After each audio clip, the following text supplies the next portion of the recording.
নির্বাচনের পরিবেশ পরিস্থিতি অত্যন্ত ভালো রয়েছে এবং আমরা আমাদের জায়গা থেকে কোনো শিক্ষার্থীকে শঙ্কিত করতে চাই না। কারণ আমরা বিশ্বাস করি আগামীকালকে ঢাকা বিশ্ববিদ্যালয়ের শিক্ষার্থীরা তাদের ভোটাধিকার প্রয়োগের মাধ্যমে তাদের উপস্থিতি প্রমাণের মাধ্যমে যে পরিস্থিতি আছে সবকিছু বদলে দেবে। এই জন্য আমরা আরো অনুপ্রাণিত করছি, উৎসাহিত করার চেষ্টা করছি যেন ভোটাররা ভোট দিতে আসে। আপনারা জানেন যে গত 17 বছর ধরে 4.5 কোটি তরুণ প্রজন্ম তারা তাদের ভোটাধিকার থেকে বঞ্চিত হয়েছে।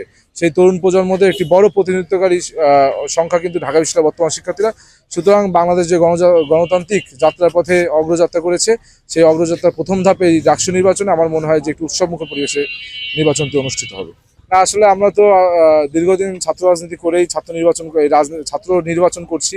সুতরাং আমরা কিন্তু খুব বেশি চাপ নিচ্ছি না, কারণ আমরা যে প্রক্রিয়ায় মনোনীত হয়েছি সেটিও একটি নির্বাচন প্রক্রিয়ার ভিতর দিয়ে।